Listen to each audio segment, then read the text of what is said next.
Welcome to another deep dive, fellow microbiologist. Today we're getting into the nitty-gritty of something that I'm sure you guys see all the time out there in the hospitals and the labs, exacerbations of COPD. And we're going to be doing this deep dive from the perspective of the WHO's AWARE guidelines. Yeah, that's a really great topic to cover. These exacerbations are a huge problem globally, and the AWARE program is designed to promote the appropriate use of antibiotics. So it's going to be great to kind of dig into what those guidelines say and how that impacts what we do in the lab. Exactly. So I was actually surprised to learn that, COPD is obviously a huge burden, but I was surprised to learn that not all of these exacerbations are actually triggered by bacteria. Yeah, that's a really key point. And I think that the WHO definition of a COPD exacerbation is important to reiterate here. They define it as a worsening of a patient's respiratory symptoms. That's beyond day-to-day variations. So it's not just, a bad day. It has to be a significant change that requires a change in medication. And that really helps us to think about what's driving the disease process and how we should approach treatment. Right. So it's not just like, I'm having a little bit of a worse day with my breathing. It's like a big step. Exactly. Yeah. Okay, so when a patient with COPD presents with what we think might be an exacerbation, what are the key features that we're looking for in their clinical presentation? So the classic triad that we all learn in medical school is increased shortness of breath, a worsening of their cough, and an increase in sputum production. The trouble is that these symptoms can overlap with other things like pneumonia, and that's where it gets a little bit tricky. Right. So we have to be really careful about distinguishing between the two. So what are some of the things that might point us towards pneumonia as opposed to just a regular COPD exacerbation? So I think you have to take everything into account. What's their temperature? Are they tachycardic? Are they tachypneic? With pneumonia, you might see those persistent crackles on auscultation of the lungs that don't clear with a cough. Okay. So really listening, trying to hear everything that's going on. It's the whole clinical picture. Okay. And that clinical picture also helps us to make decisions about whether the patient needs to be admitted to hospital. Makes sense. Things like how bad are their symptoms? What are their comorbidities like? What sort of support do they have at home? But it's all very personalized. Exactly. Yeah. Okay, well, let's move into the lab because, as microbiologists, this is where we come in. So I know that routine sputum gram stains and cultures are not recommended for COPD exacerbations, which seems counterintuitive. So can you explain why that is? Yeah, it's one of those things that I think people often get a little bit confused about because in patients with COPD, there's often colonization of the airways with bacteria. And so if we take a sputum sample and we culture it, we might grow something. But it might not be the cause of the exacerbation. It might just be a colonizer. And that can lead us down the wrong path in terms of treatment. So we might start giving antibiotics when they're not actually necessary. Exactly. So are there any other lab tests that we should be considering instead of those routine cultures? Yeah, so there are a number of other tests that can be helpful. Things like C-reactive protein procalcitonin, a full blood count, and blood gas analysis. And these can help us to understand the severity of the exacerbation and also to identify patients who might benefit from antibiotics. Okay. And it's worth noting that there's actually no consensus on what the routine testing should be for COPD exacerbations in hospitals. So it does vary from place to place depending on what's available and what the local practices are. Okay, great. So moving on to imaging now. Is a chest x-ray routinely recommended for all patients with COPD exacerbations? I'd say not routinely. Chest x-rays can be helpful if the patient is admitted to hospital. They can help us to exclude other diagnoses or look for complications. And they can also be useful for outpatients if we suspect pneumonia. Right, okay. But for straightforward exacerbations where the diagnosis is pretty clear, a chest x-ray might not add a lot of value. So again, it's a clinical judgment call. Exactly. Okay, so let's get into treatment then. Okay. And I know that the AWARE guidelines really emphasize that antibiotics are not the first line of defense for most COPD exacerbations. So can you talk a little bit about the non-antibiotic approach to managing these patients? Yeah, absolutely. So the mainstay of treatment for COPD exacerbations is really supportive care. We want to give the patient supplemental oxygen to improve their breathing. We want to use short-acting bronchodilators to open up the airways. And in many cases, we'll also give them systemic corticosteroids to reduce the inflammation and help them recover more quickly. So really just trying to, address the immediate symptoms that they're having and help them to feel better. Yeah, just improve that physiology as quickly as possible. Now, I know there are some cases where we do have to use antibiotics. So can you walk us through when that decision is made and what the guidelines recommend in terms of specific antibiotics? So the guidelines are very clear that antibiotics are not needed in the majority of cases. However, we do consider using them in patients with severe exacerbations, particularly those that require admission to hospital, and especially if the patient has an increased volume of sputum, and that sputum is purulent. So, it's that thick yellow or green sputum that suggests that there might be a bacterial infection going on. Okay, so we're really looking at the severity Exactly. of the disease Yeah. and how likely it is that there's a bacterial cause. Exactly. So let's say that we've decided that a patient does need antibiotics. What are our options? What do the guidelines recommend? Okay, so for mild to moderate cases, amoxicillin is the first-line choice, and that's given orally at a dose of 500 milligrams every 8 hours. Alternatives include cenflexin, also at 500 milligrams orally every 8 hours, or doxycycline at 100 milligrams orally every 12 hours. Now, for severe cases, the first-line antibiotic is amoxicillin clavulanic acid. And the dose there is 500 milligrams of the amoxicillin component plus 125 milligrams of clavulanic acid. And that's given every 8 hours. And why do we add the clavulanic acid? So clavulanic acid is a beta-lactamase inhibitor, and that means that it protects the amoxicillin from being broken down by certain bacteria.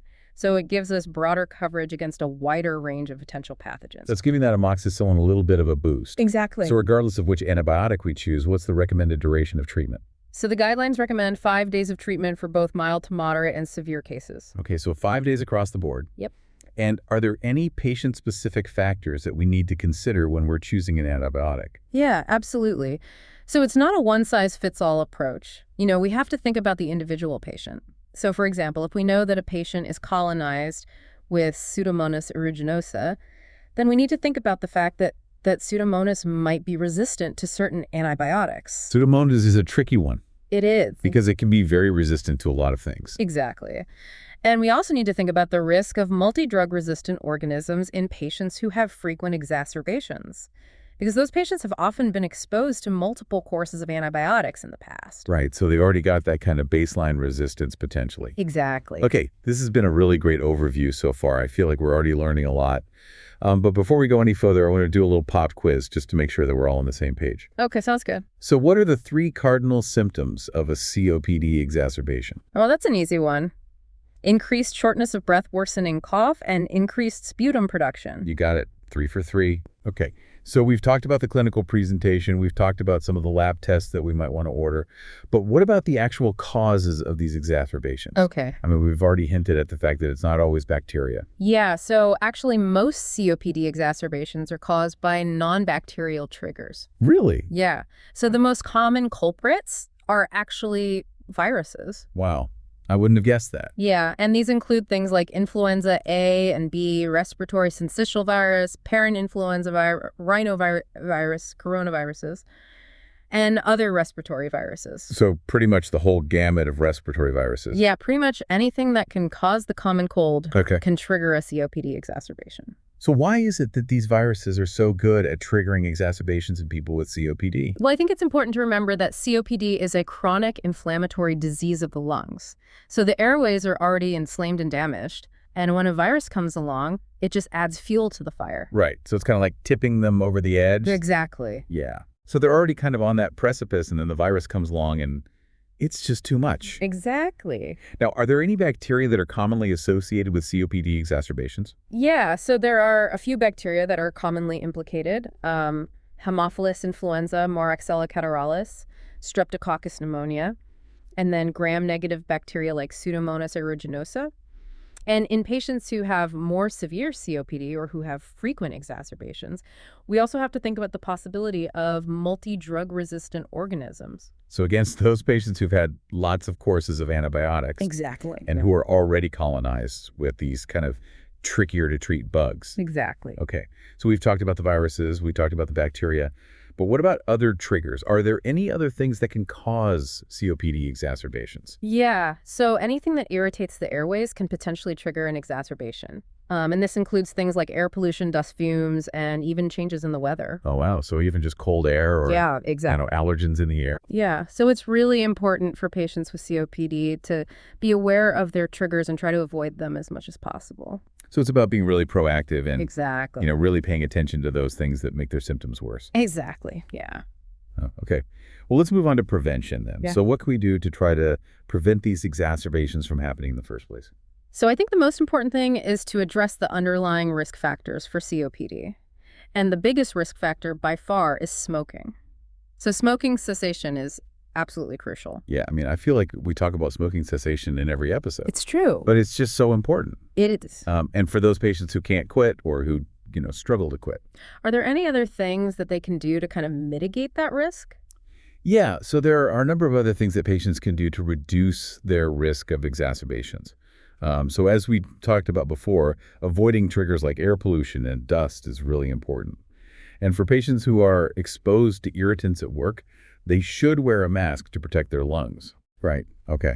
So it's about, creating that barrier between the lungs and the outside world. Yeah. And then there are also medications that can help to reduce the frequency of exacerbations. So long-acting bronchodilators are often used as maintenance therapy for COPD, and they can be very effective at preventing exacerbation. Okay, so it's keeping those airways open Yeah. and reducing that inflammation as much as possible. So Exactly. it's kind of like a maintenance program. Yeah, it's like keeping the engine running smoothly. Now, what about vaccines? I mean, we know that viruses are such a common trigger for these exacerbations. So are there any vaccines that can help to protect patients with COPD? Yeah, so vaccination is really important for patients with COPD. They should be up to date on their influenza vaccine, their pneumococcal vaccine, and their COVID-19 vaccine. Okay, so all the usual suspects. Yeah, pretty much. And these vaccines can help to reduce the risk of getting sick with these viruses in the first place. And even if a patient does get sick, the vaccine can help to reduce the severity of the illness. Okay, so it's about reducing that risk as much as possible. Exactly. Okay. So we've talked about prevention, but I want to go back to treatment for a moment. Yeah. Because I'm wondering if there are any new developments in the treatment of COPD exacerbations. Are there any new drugs or therapies that are on the horizon? Yeah, there's a lot of exciting research going on in this area. One area of research that I'm particularly interested in is the development of new antibiotics that are effective against multi-drug resistant organisms. Because as we've talked about, this is a growing problem. It is. And, especially in those patients who have a lot of exposure to antibiotics. Exactly. And so researchers are working on developing new antibiotics that have different mechanisms of action and that are able to overcome the resistance mechanisms that these bacteria have developed. So it's like an arms race. It is. We're trying to stay one step ahead of those bugs. Exactly. And are there any other areas of research that you're excited about? Yeah, so another area of research that I think is really promising is the use of biomarkers to predict exacerbations. What exactly is a biomarker? So a biomarker is basically anything that can be measured in the body that gives us information about a disease process. So in the case of COPD, researchers are looking for biomarkers that can predict which patients are most likely to have an exacerbation. So we can kind of get ahead of it. Exactly. Yeah, how would that work? So the idea is that we would measure these biomarkers in patients with COPD. And if we see that the levels of certain biomarkers are starting to increase, that would tell us that the patient is at high risk of having an exacerbation. And then we could intervene early with treatment. Okay, so it's like an early warning system. Exactly. And are there any specific biomarkers that are being looked at? Yeah, so there are a number of different biomarkers that are being investigated. Some of the most promising ones include inflammatory markers like C-reactive protein and interleukin-6, markers of oxidative stress like malondialdehyde, and even genetic markers. So there are lots of different avenues being explored. There are. Well, this has been a really great discussion so far. I feel like we've covered a lot of ground, but we're not done yet. In our final segment, we're going to put all of this knowledge into practice with some real-world case studies that illustrate the complexities of managing these challenging events. Welcome back for the final part of our deep dive into COPD exacerbations. We've gone through the definitions, the clinical presentations, the lab tests. We've talked about the fact that a lot of these exacerbations are actually caused by viruses. And we've even touched on some of the new research that's happening in this area. But I think now it's time to really put all of this knowledge into practice with some real-world case studies. So I'm excited to hear what you've come up with to really illustrate, how we can apply all of this information. Yeah, I think case studies are a great way to kind of solidify our understanding and to see how these concepts play out in a clinical setting. Absolutely. So for our first case, let's imagine a 65-year-old man with a history of COPD who presents to the emergency room with worsening shortness of breath, cough, and fever. Okay, so classic COPD exacerbation. It does sound that way, right? Yeah. But on examination, you notice that he also has some localized chest pain, and he has crackles that are mainly in the right lower lung field. his heart rate is elevated, he's breathing quickly, these findings should raise a red flag. Oh, so we're thinking maybe something else is going on. Exactly. We have to think about other possibilities like pneumonia. Right. And in fact, a chest x-ray is done and it confirms that he has right lower lobe pneumonia. Wow. So it's a good reminder that, Yeah. We can't always jump to conclusions based on the initial presentation. Absolutely. The symptoms of a COPD exacerbation can overlap with a lot of other conditions. So we always have to be thorough in our evaluation. Okay, great case. So for our second case, let's switch gears a bit and talk about a case that really highlights the importance of judicious antibiotic use. Okay, I like it. So let's imagine a 70-year-old woman with COPD who comes to the clinic with increased shortness of breath and cough. She's also producing more sputum than usual, but it's clear, not purulent. Her vital signs are stable, and she's not in any acute distress. Okay, so she's having a moderate exacerbation, but there's no real sign of a bacterial infection. Exactly. So what do you do? Well, based on the AWARE guidelines, it sounds like we probably don't need to start antibiotics. Exactly. In this case, the decision is made to manage her symptoms with oxygen-inhaled bronchodilators and oral steroids, but no antibiotics. And guess what? She recovers well without them. Amazing. It highlights that, supportive care can be enough in many cases. Right. We don't always have to jump to those antibiotics. Absolutely. Okay, well, let's do one final case. And I'm wondering if we can talk about a case that really illustrates some of the challenges of managing patients with recurrent exacerbations and multi-drug resistant organisms. Okay, yeah, that's a really important topic. So let's imagine a 55-year-old man with severe COPD who's been hospitalized multiple times in the past year for exacerbations. He has a history of colonization with Pseudomonas aeruginosa, and cultures from his previous hospitalizations have shown resistance to multiple antibiotics. Okay, so this is a patient who's at very high risk of having another exacerbation with a multi-drug resistant organism. Exactly. So what happens when he presents with yet another exacerbation? Well, unfortunately, he does. And as you might expect, cultures grow multi-drug resistant Pseudomonas aeruginosa again. Ugh. Yeah, it's a tough situation. So how do we approach this case? Well, it requires a multi-pronged approach. Yeah. First of all, we need to choose an antibiotic that's still effective against this particular strain of Pseudomonas. And that might involve doing some specialized lab testing to determine the antibiotic susceptibility profile. Okay, so really doing our homework. Yeah, absolutely. We need to know what we're dealing with. And then what? And then we need to think about the potential for adverse effects from these really potent antibiotics. These are not benign drugs, and this patient is already quite sick. So close monitoring and supportive care are absolutely essential. Right, so it's a real balancing act. It is. Between, treating the infection and making sure that we're not causing harm. These cases have been fantastic. Oh. I feel like they really illustrate the challenges that we face in managing COPD exacerbations. Yeah, I agree. And they really emphasize the importance of, taking a holistic approach. Yeah. Considering the individual patient. And using our clinical judgment. Absolutely. To make the best decisions for each patient. Well, this has been a really fantastic deep dive. Yeah. I feel like I've learned so much. Me too. I'm sure our listeners have as well. So to our listeners out there, thank you so much for joining us today. We hope you found this deep dive informative and engaging. And we'll see you next time for another deep dive into the fascinating world of microbiology.